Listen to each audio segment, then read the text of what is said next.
de amor para poder escutá-los, para poder conseguir, ter o sentido capaz de poder estar próximos deles.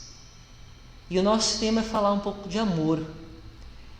Amor que é algo que Jesus nos trouxe. E quando Ele falou de amor, Ele estremeceu os nossos corações. E o Evangelho vai dizer lá no seu capítulo 11 bem isso. Que quando Jesus falou de amor é como se Ele causasse um terremoto e os mártires desceram aos circos, tranquilos, serenos. Então, Jesus nos fala de amor. Mas como que Ele nos fala de amor? Como que a gente entende? E muitas vezes a gente, quando pensa, qual que é a mensagem de Jesus? E aí a gente diz o quê? Muitos têm essa resposta: o amor. E realmente, quando a gente pega lá o capítulo 11 do Evangelho, nós vamos ler lá a primeira mensagem dos Espíritos. O amor resume a doutrina de Jesus inteira. Mas falar assim às vezes é um pouco cômodo, né? É o amor. Porque a gente pode pensar, e alguém pode fazer essa pergunta: ok, como que eu amo?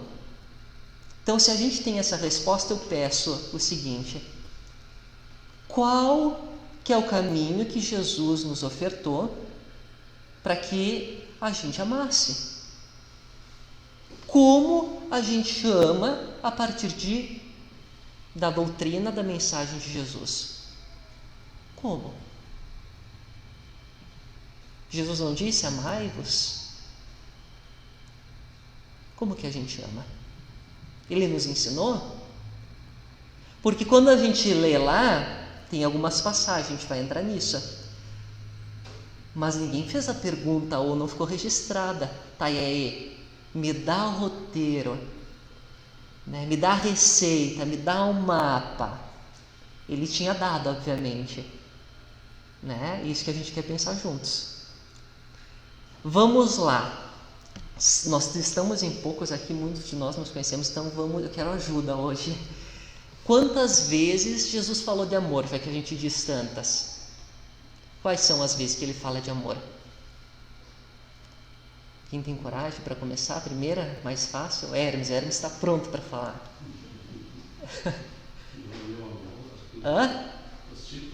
Não, as vezes que Jesus fala em amar o amor, Ele fala algumas vezes, não fala? Quais vezes? Mandamento, ok.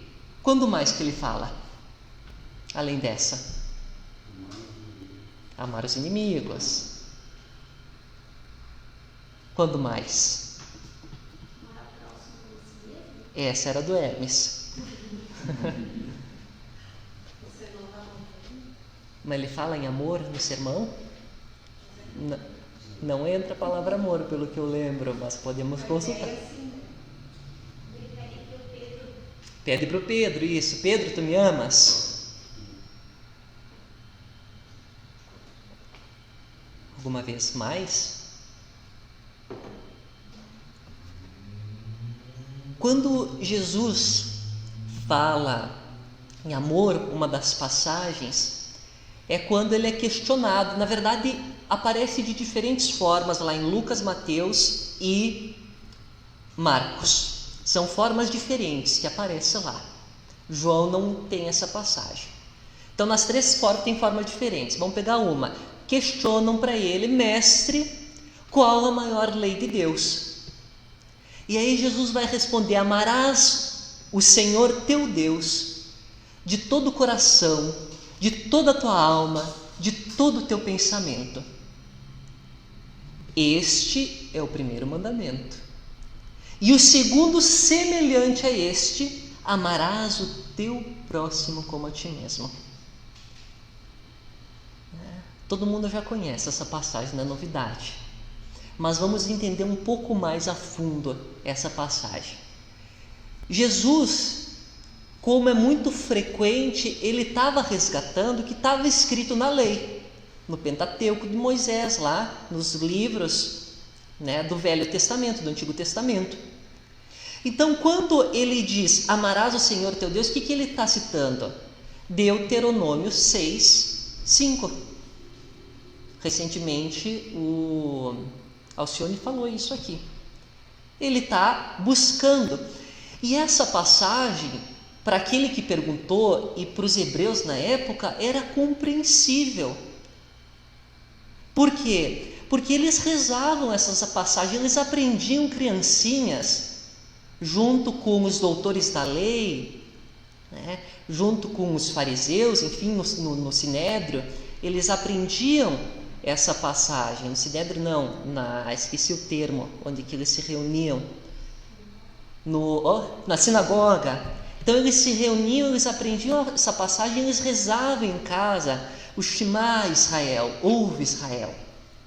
E ouve Israel começava com a passagem de Deuteronômio, como a gente hoje ora o Pai Nosso, eles oravam e cantavam Shema Israel, ouve Israel.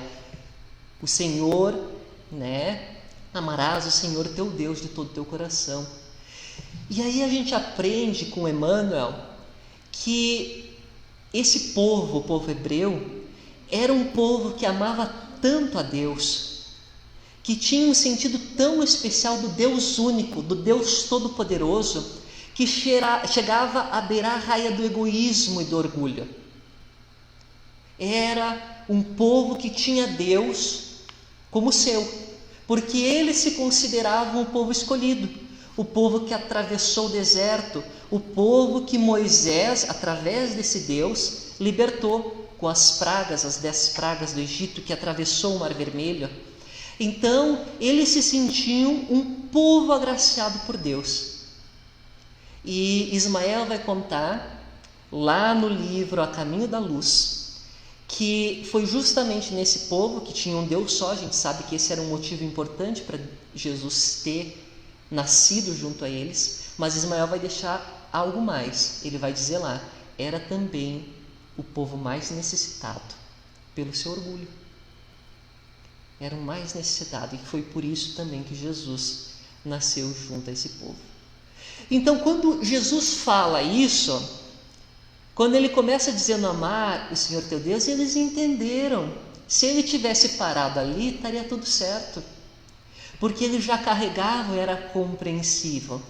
O problema foi que ele fez um acréscimo. E o segundo, amar o teu próximo como a ti mesmo. Quando ele fala isso, é o momento em que ele traz um novo sentido para a humanidade da palavra amor. Um novo sentido, que já existia. Por quê? Porque essa passagem, amar ao próximo como a ti mesmo, está lá em Levítico 19:18. Por isso, ele juntou as duas e disse, aqui é a lei, né? E com isso, todos os holocaustos, né, não tem valor. Então, fazendo isso, tu faz tudo. Isso resume todos os profetas e toda a lei. Então, ele consolida e ele dá um novo sentido quando ele diz amar ao próximo. Tanto é que o que acontece? Eles vão questionar, aquele doutor da lei vai questionar, e aí? Quem é o meu próximo? Quem é meu próximo? É aqui, você, meu próximo? O vizinho que nunca adentrou a casa espírita é meu próximo, não é? O que está acontecendo lá na Turquia, na Síria, é meu próximo ou não é? Então, ele nos traz, né, essa concepção do amar ao próximo. E aí a gente volta à pergunta inicial. Como que a gente ama o nosso próximo? Como que a gente ama? E aí a gente volta também às perguntas, quantas vezes Jesus falou de amor?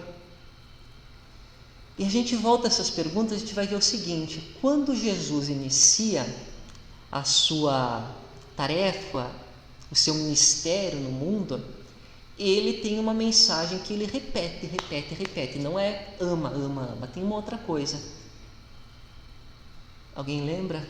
Quem sabe qual que é a mensagem que Jesus, bem no começo, é a mesma mensagem que João Evangelista trouxe: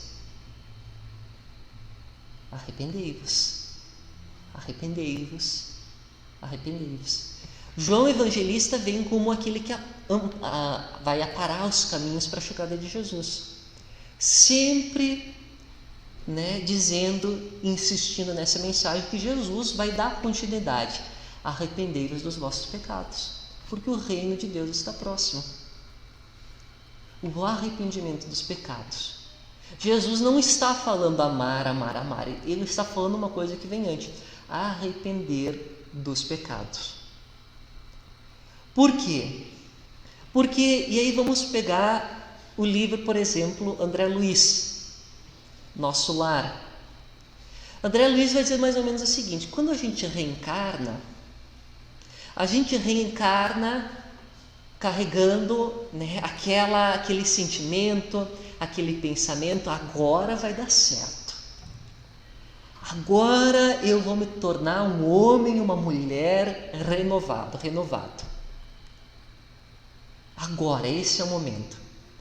E aí a gente nasce, começa a se adaptar a esse corpo, esse corpo tem as suas necessidades, tem seus prazeres, tem seus desejos materiais ou mesmo imateriais. E vem aquela carga, aquele influxo espiritual daquelas paisagens que nos satisfizeram, falei certo, por muito tempo, que nos deram satisfação por muito tempo. E aí a gente começa a ver que essas paisagens ainda existem. O dinheiro, o poder, o sexo, o narcisismo, ou tantas coisas, só para dar um exemplo. Então a gente começa a ver essas paisagens e a gente vai ao encontro delas, porque nós estamos acostumados a elas, porque elas nos satisfazem de forma muito fácil. É como uma droga. Uma droga, obviamente, não é uma experiência naquele momento ruim, é uma experiência que traz aquela satisfação momentânea, mas que tem um custo enorme por trás e que deixa de existir logo em seguida. Daí a pessoa precisa estar sempre consumindo para ter aquela satisfação, seja lá qual tipo de satisfação for, sem que isso sacie. E Jesus oferece o que? A água viva para a mulher samaritana, aquela água que não dá mais sede, aquela água que satisfaz plenamente. E a gente vem com essa ideia: vou beber da água que o Senhor vai me oferecer. Mas aí tem aquele pocinho raso, com aquela água que parece mais interessante, só que é lodosa, a gente vai lá e bebe e vê que ela é, no curto prazo, ali no momento instantâneo, prazerosa. A gente bebe daquela, vai naquela e vai daquela, sem querer buscar a água que Jesus nos oferece. Então, quando Jesus nos instiga e vale ainda para nós hoje: arrependei-vos dos vossos pecados, ele está falando não pecado nesse termo pejorativo que as religiões muitas vezes usam, mas pecado como pisar em falso, como os nossos enganos que a gente está seguidamente repetindo e que a gente faz com que aqueles que a gente mais ama sofram. Nós falávamos isso, que nos dá um aperto no coração quando a gente lê alguns livros como Renúncia, que a gente vai ver um indivíduo como Pollux, que ele repete, ele vai lá, tem a chance, tem a oportunidade, a gente vê várias vezes no livro, uma oportunidade, ele vai lá e tomba, e mais uma oportunidade, ele vai lá e tomba, e a gente se coloca na pele dele porque parece que a gente já passou por isso, se é que não estamos ainda passando. E aí a gente tropeça, Então, Jesus vai nos oferecer a primeira mensagem, a do arrependimento. Porque é preciso que nós deixemos de lado, ou que nós ressignifiquemos, ou que nós modifiquemos algumas das nossas atitudes, das nossas escolhas, para encontrar um novo paradigma de vida. E uma nova água que vai encher o nosso cálice. E fazer isso não é fácil. Quando a gente pega o caso do André Luiz, a gente vai ver tudo que o André Luiz passou já no mundo espiritual, no livro Nosso Lar. E aí leiamos o segundo livro, Os Mensageiros. Quando ele já se renova, ele faz essa renovação. Mas aí ele precisa encher o cálice dele, ele vai usar justamente essa imagem lá nos primeiros capítulos, né, de uma nova água. Não daquela água que ele estava acostumado, das coisas materiais, das suas satisfações materiais, uma nova água. E aí está o nosso desafio. Nós já sabemos isso, né, porque a gente já tem ao menos lapsos ou momentos muito breves, né, em que a gente encontra essa paz, encontra essa satisfação, encontra esse amor nas nossas relações. Normalmente, o nosso encontro das quartas-feiras é um momento em que a gente sente o nosso cálice enchendo e que muitas vezes a gente gostaria que permanecesse ao longo dos próximos dias e às vezes a gente não consegue que permaneça pelas dificuldades, pelas situações da vida. Então, a gente precisa encontrar esse novo significado de vida. E isso não quer dizer abandonar o mundo, as coisas do mundo. Vivei como os homens do mundo, diz o Evangelho, segundo o Espiritismo. Mas a gente precisa ressignificar como é essa nossa vivência no mundo. Então, Jesus traz essa primeira mensagem. E aí nós vamos ver o seguinte, que ele vai falar ainda outras passagens de amor que ainda não lembramos. Ele vai falar lá no final, na última ceia, quando ele está com os seus discípulos, e a gente vai ler essa passagem lá em João. Ele vai dizer: um novo mandamento vos deixo, um novo mandamento vos dou, que vos ameis uns aos outros, assim como eu vos amei. Ele traz ele como referência de amor. Que vos ameis uns aos outros como eu, Jesus, vos amei. Vós sereis conhecidos como os meus discípulos por muito amarem. E é interessante que ele diz na última ceia, quando ele está finalizando a passagem dele no mundo, quando os discípulos já tinham uma experiência de 3 anos com ele, e ele vai trazer esse mandamento que só está registrado lá em João. Ele traz também uma outra passagem que nós vamos ler lá no sermão profético, um sermão que a gente vai ver muito nos dias de hoje. Ele vai dizer lá no sermão profético, e isso é um pouco do que nós estamos passando atualmente, né, sobre as situações atuais. E ouvireis de guerras e de rumores de guerra. Olhai e não vos assusteis, porque é mister que isso tudo aconteça, mas ainda não é o fim. Porquanto se levantará nação contra nação, reino contra reino, e haverá fomes e pestes e terremotos em vários lugares. Não é o que aconteceu nos últimos anos? O que vem acontecendo nas últimas décadas? Talvez séculos, mas a gente sabe que a gente está num momento de transição. E ele vai dizer o seguinte: e por se multiplicar a iniquidade, o amor de muitos esfriará. Mas aquele que perseverar até o fim, esse será salvo. Esse será salvo. O amor de muitos esfriará. Então, a interpretação que a gente quer dar, e é só uma interpretação, não é a melhor, não é a mais correta, é uma interpretação, é que quando Jesus nos diz ama, e isso está em consonância ali com quando a gente lê o capítulo 11, esse amor é algo que já existe dentro de nós. quando a gente fala amor, a gente não está falando algo que precisa se esforçar para fazer. E se a gente pensar, tem como, agora eu vou te amar, eu quero te amar, eu vou te amar. Ou se eu pedisse, me ame, eu quero que você, vou te amar. Será que é algo que a gente consegue dizer assim, eu vou te amar, né? Normalmente a gente vai fazer o quê? A gente vai ter o amor como significado de outras coisas, ter paciência, ter carinho, mas é isso o amor exatamente? Entende o que eu quero dizer? Quero dizer o seguinte, não é algo que se esforça, porque não é o que vem daqui, é o que vem daqui. E é algo que já existe dentro de nós, porque é uma centelha divina. Deus é amor. E nós somos herdeiros desse amor que é de Deus. Então, quando Deus nos criou, e isso está lá no capítulo 11, Ele colocou dentro de nós o germe do amor que já existe.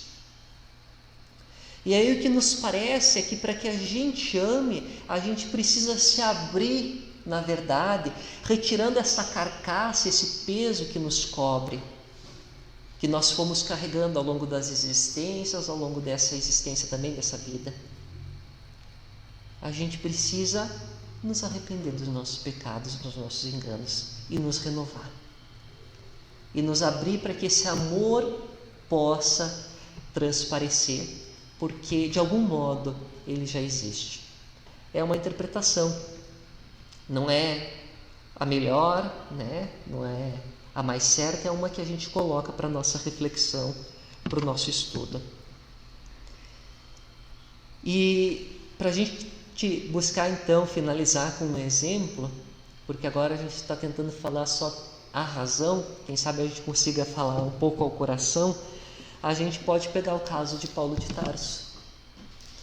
E nos chama muito a atenção o capítulo 3 da segunda parte, Lutas e Humilhações, que é esse livro aqui, né, de Paulo Estevam. Esse livro, segundo a Ivone Pereira, lá no livro Recordações da Mediunidade, ela vai dizer, e é uma interpretação dela também, que esse livro é o maior presente que a espiritualidade nos trouxe depois da codificação. Para ela, para Ivone Pereira, esse livro vem depois da codificação.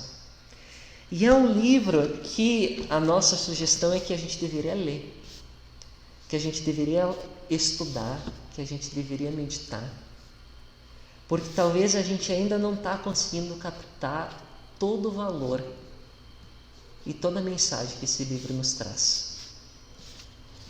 Então, lá no Lutas e Humilhações, ele vai falar do caso de Paulo de Tarso, e a gente vai só resumir bem rapidinho para quem não conhece. Paulo de Tarso foi o primeiro algoz dos cristãos. Ele presidiu aquela assembleia que apedrejou Estevão, que foi o primeiro mártir. Então ele era um doutor da lei, participava do Sinédrio, né? E ele fez as acusações e levou Estevão ao apedrejamento. E ele começou essa perseguição e seguiu nessa perseguição, e certa feita ele estava à procura de Ananias, na cidade de Damasco.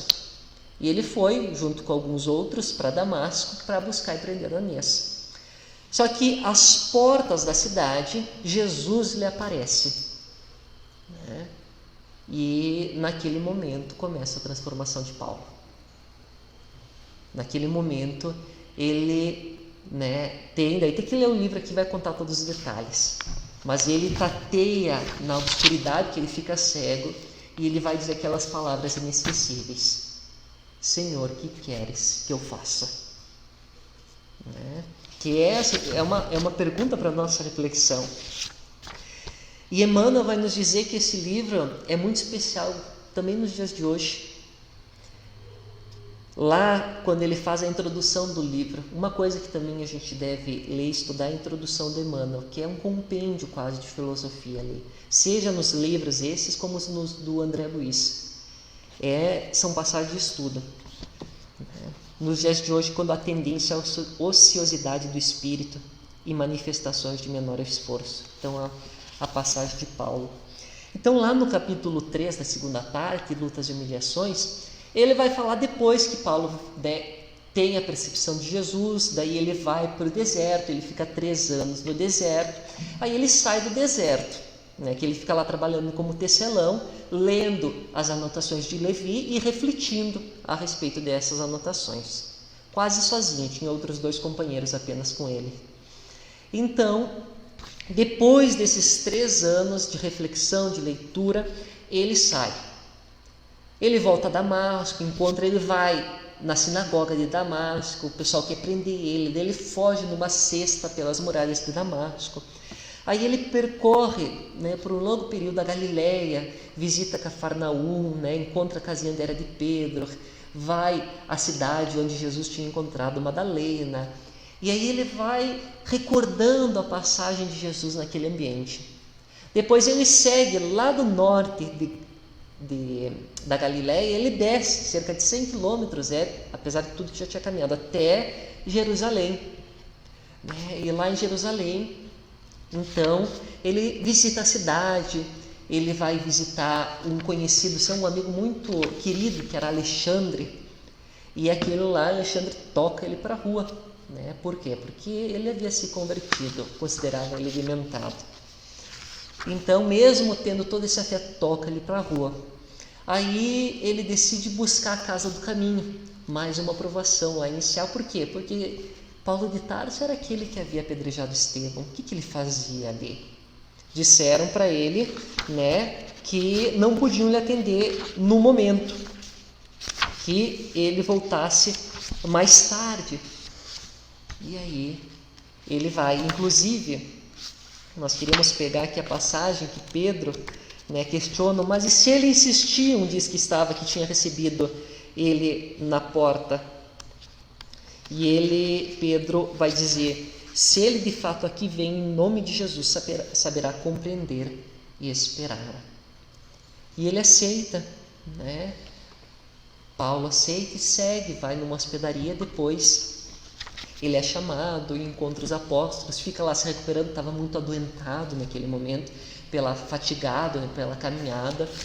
E aí depois disso ele vai, então decide, né, visitar Jerusalém, mas é sugerido via mediunidade que ele saísse da cidade por causa que havia perigos iminentes. E ele vai, então decide retornar à casa do pai, né, o pai dele, e lá também o pai dele não aceita porque ele havia se convertido. Então ele está lá em Tarso e o pai dele também não o recebe.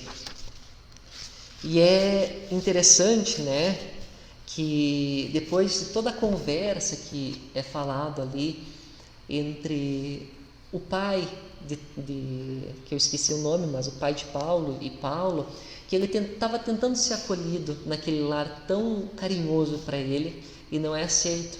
Então ele é enxotado da própria casa. Mas o pai, talvez com certo remorso, manda um servo levar uma bolsa de dinheiro para ele. E quando aquele servo, Sinésio, chega até ele, ele sente aquela revolta do homem velho, né? A dignidade de ser enxotado pelo próprio pai, né? Aquela dádiva humilhante, né? Ele queria ensinar o pai, e é assim que a gente pensa, né? Que ele não era mendigo, né? Dar-lhe uma lição, que ficasse com o seu dinheiro, eu não preciso disso, né?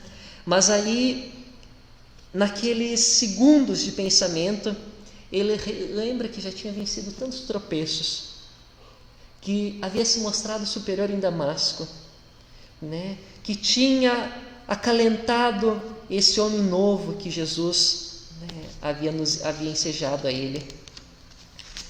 E num relance ele compreende que era preciso vencer a si mesmo.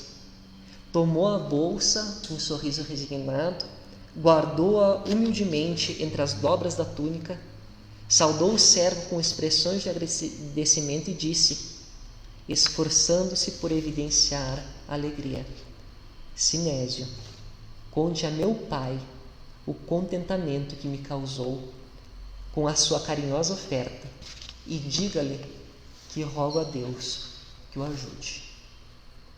Exercitando, viu a carcaça que ele também tinha, que nós temos naquele momento, queria humilhar o velho, como nós também assim pensamos. Mas depois ele se dá conta quanto ele já tinha, mas ainda havia o que, né, se utilizar no seu ser. E aí, mais uma vez, ele dá uma prova de amor. É muito interessante, a gente lembra um caso bem simples, quando Vinícius Lousada esteve aqui. E ele esteve aqui e a gente sempre faz uma festa quando recebe um palestrante, ainda mais um palestrante que a gente tem um carinho muito especial. E depois se fez uma foto, né, junto com ele, e lá, bem ali na biblioteca, tinha uma mãezinha amamentando. E nós aqui, na algazarra, né, com ele, aqui, e quando a gente tirou a foto, ele disse: agora a gente vai todos lá, e a gente vai tirar uma foto com ela que estava sentada, amamentando.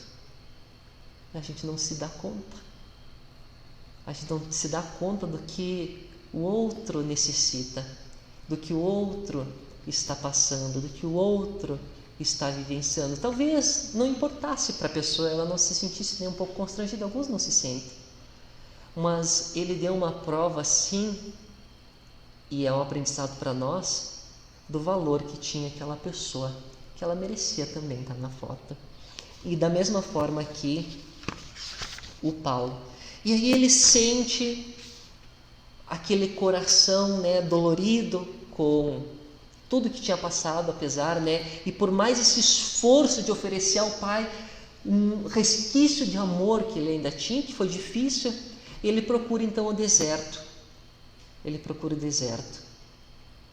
E lá ele começa uma prece, chora muito, e naquele momento a gente sabe, a gente conhece a passagem, aparecem Estevão e Abigail. E aí Estevão diz: levanta-te, Saulo, com bondade. E Abigail faz até então blandicioso, diz aqui, né, gracioso: que é isso, choras? Estarias desalentado quando a tarefa apenas começa? Eram os espíritos de Estevão e Abigail que ali iam amparar. E eles conversam, muitos de nós conhecemos essa passagem, e aí no finalzinho da conversa eles estão indo embora. Paulo tenta manter o momento, vai pensando as últimas dúvidas, as últimas perguntas, e ele vai fazer uma pergunta muito semelhante à que o doutor da lei faz para Jesus, se a gente for fazer uma interpretação. Aquela, né, aquela que a gente viu que Jesus diz: amarás a Deus e ao próximo, né? Ele vai perguntar: que fazer para adquirir a compreensão perfeita dos desígnios do Cristo?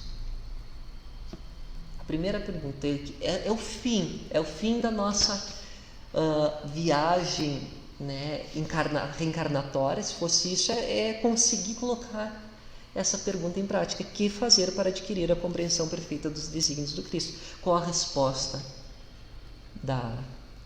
do espírito de Abigail?